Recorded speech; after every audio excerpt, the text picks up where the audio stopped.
So thank you everyone for being here today on Citizen Climate International's informational call. They take place on the third Wednesday of the month at 3 different times. We cover 37 time zones with our work, so we have to have 3 different times. And today is January 18th, and this is call number 2. Our agenda is as follows. Introductions, which we just did. Citizens Climate International's defined program areas, our history and what we call the Citizens Climate Lobby Way, the 5 levers of political will, which is how we work. And if you continue with us, we train you how to do that work. This is just an introduction to it. We're talking very briefly about our lobbying focus, which is carbon pricing and why we do that, and our carbon pricing basics. Overall, the goal in 2023 is to turn billions of dollars flowing into a sustainable world into trillions of dollars.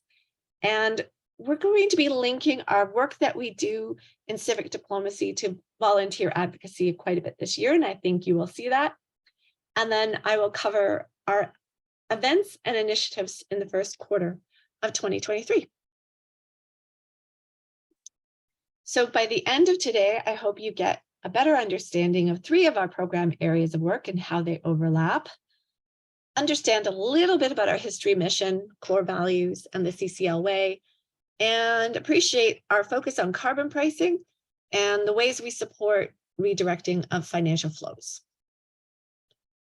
So we actually have 4 defined program areas at Citizens Climate International.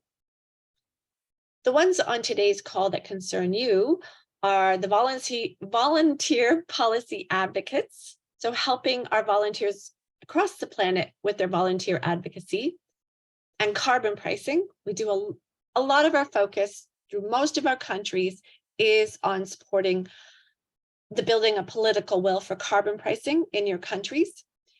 But we also do civic diplomacy quite a bit, and this overlaps with our work more, and it's becoming more and more so over the last couple of years. We also have publications and area of our work that's called Resilience Intelligence, and it brings together the complexities of the world that we're living in and communicates it back to you all. So, and it's beautiful. So want you to know that what we are doing is following the money, and that means seeing where money is flowing and getting it to flow in the right direction. And we actually work behind the scenes in the civil society networks at the G7, at the G20, at the United Nations Conference of the Parties for the global biodiversity, as well as climate change, as well as we work behind the scenes in the civil society networks at the Bretton Woods institutions, the IMF, and the World Bank.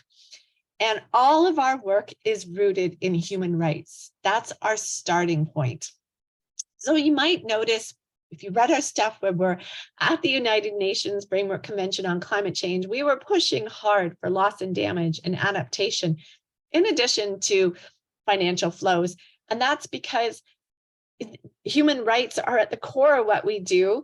And we need to not only cut emissions, we also need to support the countries around the world that are suffering from our fossil fuel economy. So it all joins together. Our mission is the same as our mothership. Citizens Climate Lobby is our mothership, and this organization exists to create the political will for a livable world by enabling individual breakthroughs in the exercise of their personal and political power. And this has been our mission for 13 years. Our solution to climate change is people, and we thank you for being on our team. Under Article 6 of the United Nations Framework Convention on Climate Change and Article 12 of the Paris Agreement, our governments are supposed to engage with citizens in the building of their climate policies. So having a population that is more educated and more empowered to speak more and more so about evidence-based policies is helping to build the political will for a livable world. So thank you for embracing your democracy, and thank you for being on our team. So I'm a project manager by training, and every time I start a project, I have to think about what is the end goal. And this year, I can clearly see what our end goal is. We are going to create the political will in countries around the world to shift the billions that are currently being shifted into trillions, so that we can create a thriving and equitable planet while not burdening the taxpayer. And we can, through all of our work at the United Nations Framework Convention on Climate Change and the various other places we engage behind the scenes at the G7 and at the World Bank, we now see a path forward.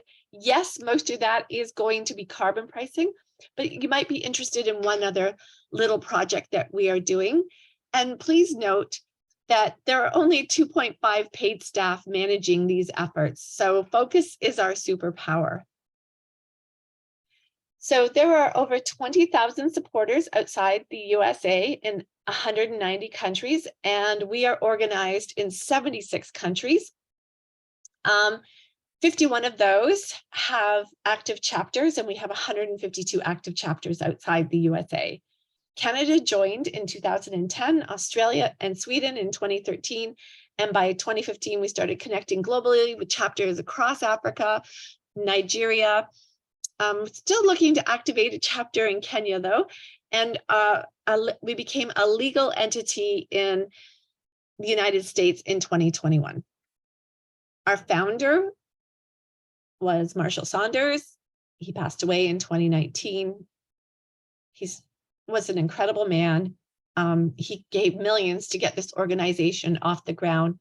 He saw the movie An Inconvenient Truth in 2007, and just like many of us, got really worried, if not terrified, about the climate crisis, and wanted to find an organization that would support volunteers in speaking with politicians about the crisis, because he belonged to another group that did that called Results. But he wanted one for the climate, couldn't find it. So he founded Citizens Climate Lobby. And he realized that ordinary people like me and you would have to organize, educate ourselves, give up our hopelessness, and gain the skills to be effective with our governments. You're learning our history. Now you will learn our values. So when you're trained by us, you go through like a 2-hour training program.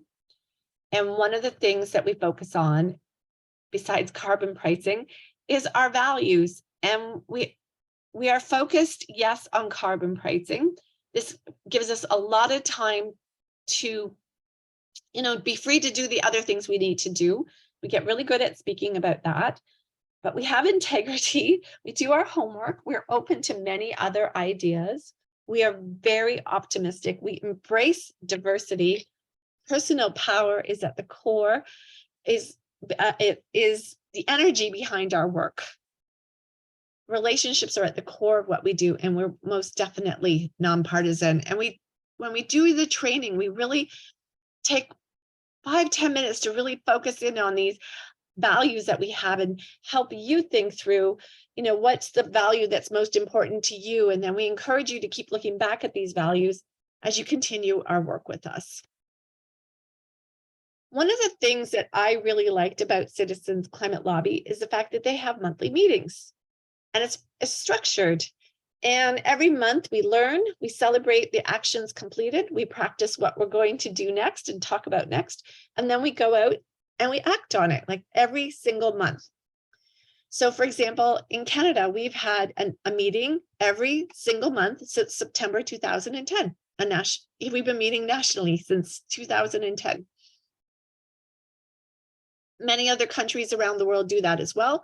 The European Union, the UK, Africa meets as a continent. Nigeria meets more regularly, same with Ghana.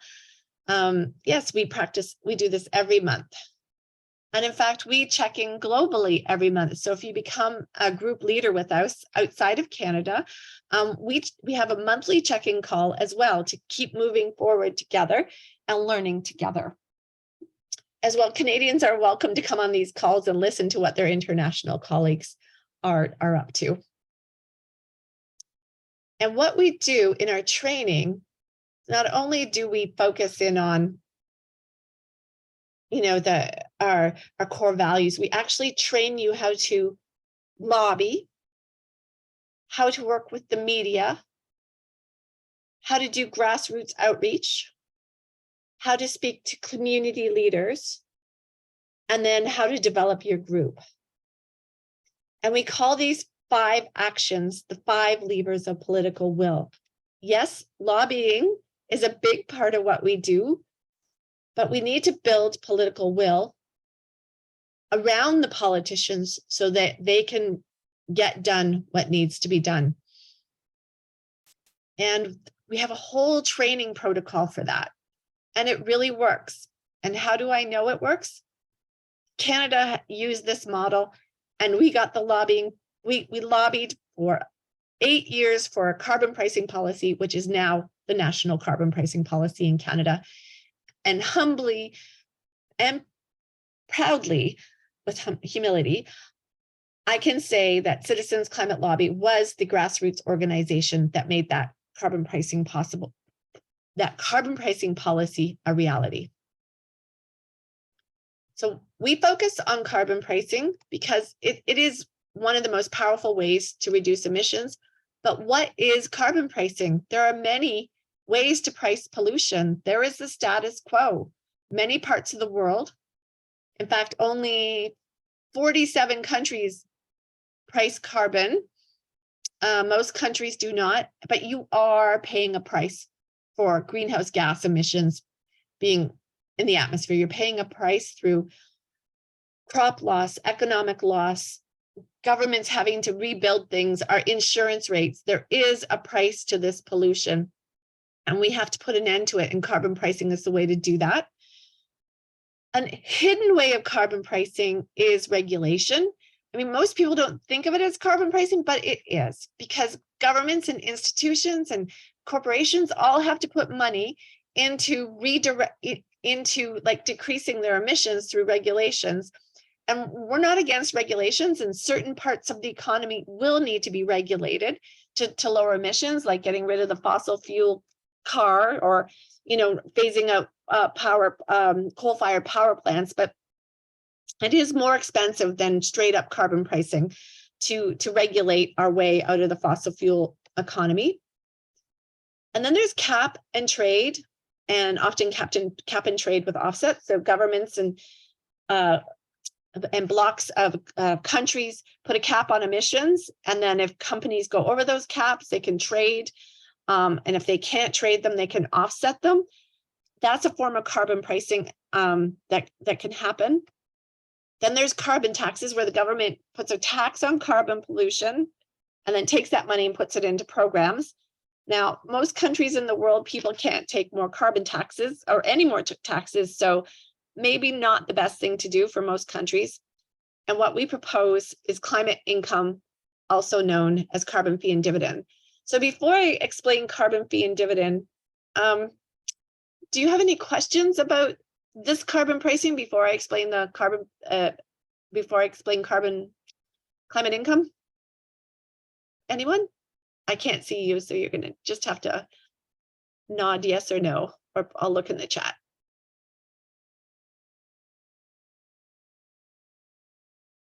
Okay.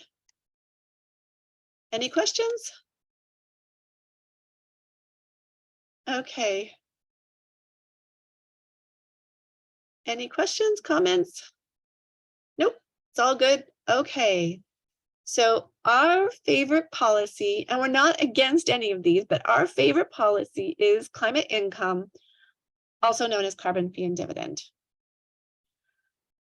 I'm just going to explain the bare bones of it. I'm not going to go into detail, but if you are trained with us, we will go into details about it. Note that Austria, the country of Austria, which is beside Germany in Europe, and Canada both have climate income. So in Austria and in Canada, there is a rising fee on carbon pollution at the source, so at the well or the mine or the point of entry into the economy. that carbon price is embedded into everything, and that money is returned back to the people. And ultimately, we're going to need border carbon adjustment mechanisms. We don't quite have that yet in Austria or Canada, but both countries are working on it because the European Union is going to set up tariffs for countries that do not have border carbon adjustments 2 years from now. So Canada and Austria are ready for it. Other countries need to get ready for it. Note that countries in the global south are getting, and justifiably getting, treated much differently than many of the big polluters in the global north. You'll get, well, we don't know the rules, but it'll be much less stringent carbon pricing regulations that will be expected of global south countries compared to Canada, Europe, the United States, Australia, etc. So anyways, let me review this again. Gradually increasing price on carbon pollution at the source, the well mine, point of entry into the economy. And what this does is, over time, it allows companies and households to plan for when the carbon price will be large. By giving the money back to the people, this shields low and middle income households from the increase in costs. And we have plenty of evidence to show you that it does. And I won't go into details here, but it also allows for the price to go up over time, predictably, which will create that's one of the biggest signals needed to get companies to switch over to more clean energy. So there will be an even playing field. So that is the policy that we advocate for.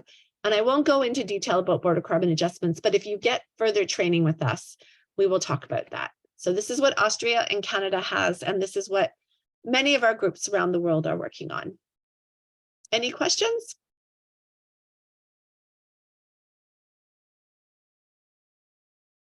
I'll look in the chat. No chat. And we will continue.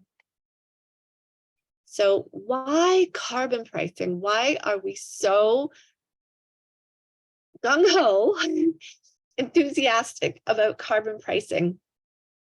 Well, that is because there is so much economic evidence that it's one of the most powerful tools that we have to cut emissions. And I could talk about it for hours. I could give you so much evidence, but I'm just going to focus in on one piece of evidence from On-Roads, which is from Climate Interactive, and it is at the Massachusetts Institute of Technology School of Management. So there is this very cutting edge simulator to test climate solutions and climate scenarios.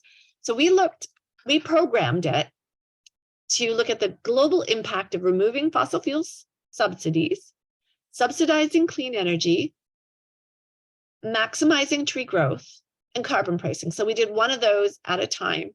And we looked at the impacts of these various policies on global primary sources of energy, air pollution, and global temperatures. So this is what it looked like before we set up the scenario, the global scenario. All the toggles were at the status quo of what we have right now. So what currently is available. And if we were to continue with the global policies that we have, we would hit a temperature of 3.6 degrees by 2100, which would be devastating. And this is the global primary sources of energy, and this is the air pollution, and this is temperature. And then we looked at removing fossil fuel subsidies, maximizing clean energy subsidies, maximizing tree growth, and maximizing carbon pricing. If we removed all fossil fuel subsidies globally, it doesn't make a dent into decreasing temperature. And why is that? Because the fossil fuel industry is worth trillions of dollars, and you're you're just taking away billions. So it really won't make a dent in their bottom line. You're not making polluters pay.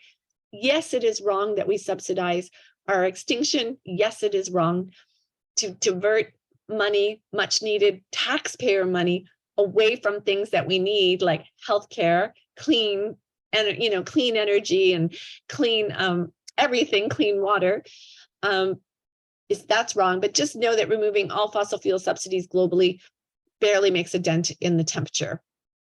So then we asked, what would happen if we maximize clean energy subsidies? And you get a slight decrease in temperature.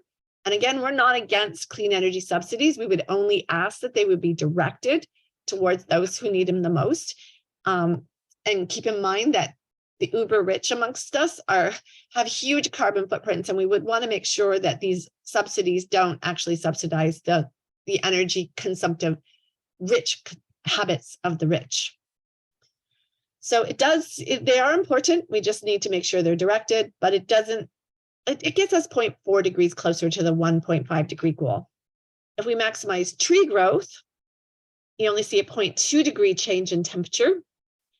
Again, this is really important for biodiversity, for local cooling areas locally, for a whole bunch of reasons. Cleaning water, because forests are really important for that. But know that maximizing tree growth and tree planting barely does anything to reduce emissions. What we need to do is make polluters pay. And if we can maximize carbon pricing, which we can, especially if we're giving the money back to the people, we can shave a full degree off the planetary temperatures by the end of the century. And so that means carbon pricing can't do it alone as well. So we do totally know that other policies are needed, but this is why we focus so much on carbon pricing. So we can and we must finance loss and damage, as well as successful adaptation. In the next 84 months, we also must cut greenhouse gases by 45%, achieve the 1.5C goal, and the 17 Sustainable Development Goals as well by January 2030. And we must phase out all fossil fuels equitably. We can do all of that. Now, we're focused quite a lot on cutting greenhouse gas emissions, but we do absolutely support financing loss and damage and successful adaptation. But how are we going to pay for that? Well, we need to unleash the power of private sector economy. So now we're going to start thinking about 2023 and what we're doing at Citizens Climate Lobby in 2023, based on what we know from last year. We will continue to provide training and support for our group's actions, especially around redirecting financial flows and citizen engagement locally.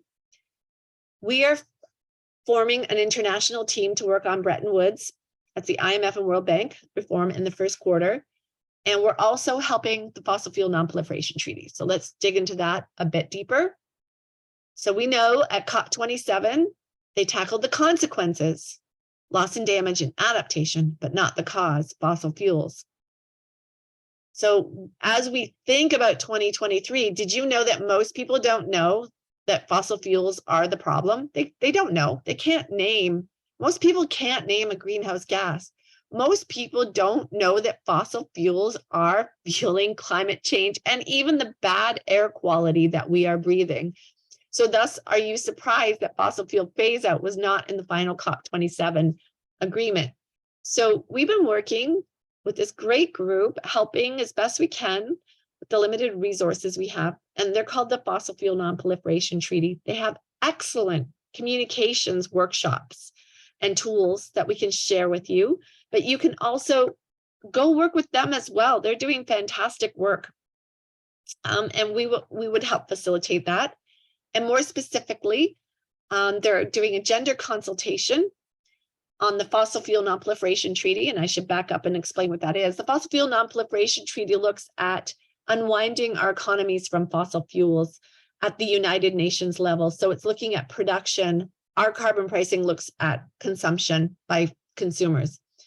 So they are actually they have been building the political will for almost 3 years for a fossil fuel non-proliferation treaty at the United Nations, where countries would agree to phase out fossil fuels in a very measured way, akin to what we did with nuclear weapons, what we did with acid rain, what we did with ozone depleting chemicals.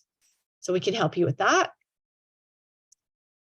So are there any questions on the Fossil Fuel Non-Proliferation Treaty before I continue?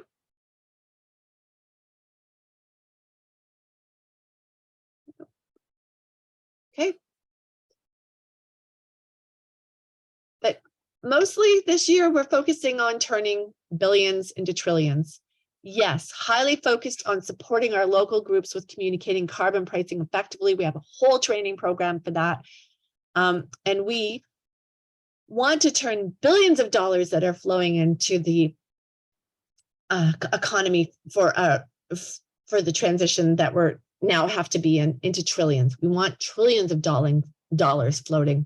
Why? Because the world needs $4 to $5 trillion a year to transition. And those of us in the global north, the taxpayer, or anywhere in the world, actually, we can't fund it. So the solution is to shift finance through regulations to unlock the private sector capital. That's a big one. And carbon pricing is a big way to do that. Because when private sector sees that carbon pricing is going to rise, and they know that their competitors will not be at an advantage, then they'll start to shift. But another powerful player are the multilateral development banks, or the MBDs, or the World Bank, IMF, African, there's other banks. So here's what happened at COP27. In the World Leaders Summit on day one of COP27, Mia Mottley and Al Gore, and a whole bunch of people gave speeches, but it was Al Gore and Mia Mottley's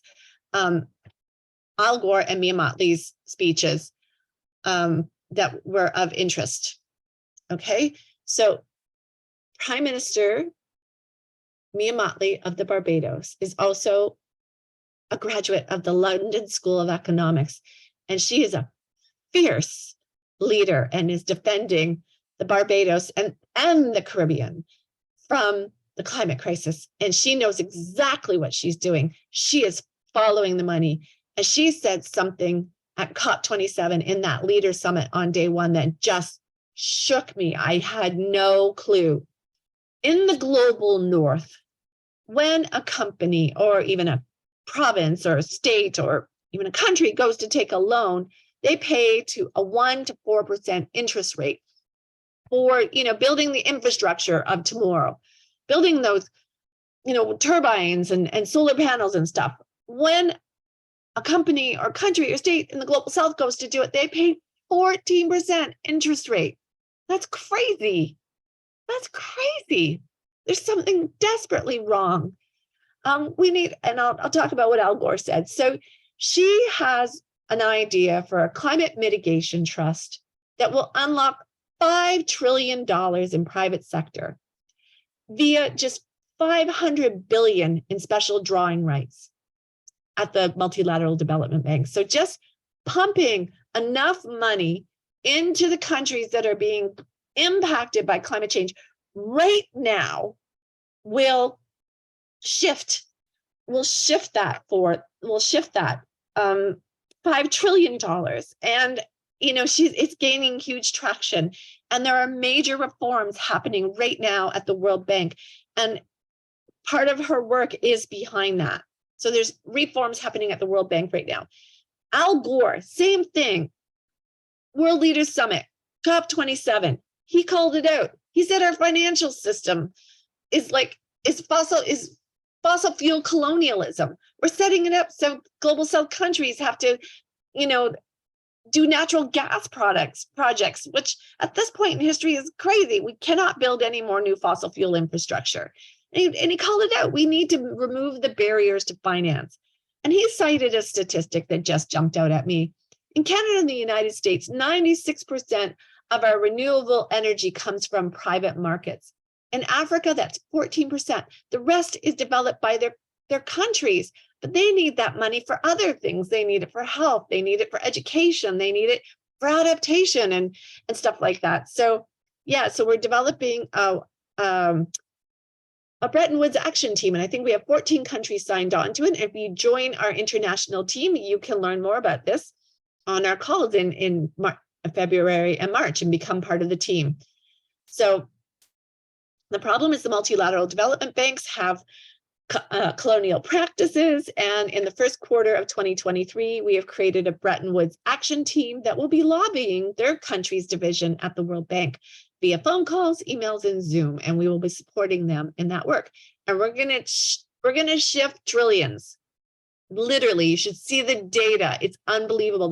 The World Bank and the IMF have the power to change the world. And we're going right for this source in this project. So before I continue, any questions on the World Bank? And I'll get back to carbon pricing at the end. I see there was a question there. But any questions on the work we're doing at the World Bank, or are we cool? Okay.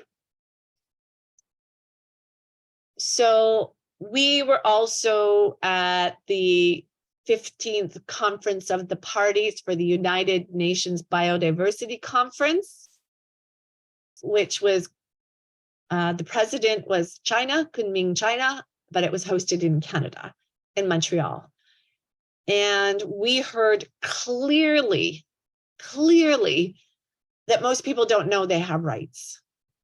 And it is our message now to go back and tell the world that you have rights. You have rights under the United Nations to a clean, healthy, and sustainable planet. It was ratified at the UN last summer. At the UN Biodiversity COP, all the countries agreed that gender justice and human rights be woven throughout the post-2020 global biodiversity framework. As well, there was 2 standalone targets for Indigenous rights and human rights within that, women's rights within that, so, and gender rights. So we need everyone to know that they have rights. As well, many countries have environmental rights embedded into their constitutions. So solutions, everyone's rights will be at the core of what we do, and look for something from us in the second quarter of 2023. This is a big message to get across. And our next call will be the day after Valentine's Day. In Canada, we have a planning call on January 29th, and I can give you that information if you want it. Our international division is actually taking feedback on what is needed at COP28 for a livable world. And there'll be an introduction to that on Tuesday, January 24th at 9 a.m. Eastern Standard Time. And I think that's Central European Time, which is whatever. You can look it up, but that's in the afternoon in Africa. And you can also just leave comments here as well. In Canada, we're going to be doing onboarding calls in February, and Africa will be doing them in March. So you can learn more about us there. And this is a full list of what we have planned. I won't go into it, but if you want more details, we can talk about that. So thank you for that.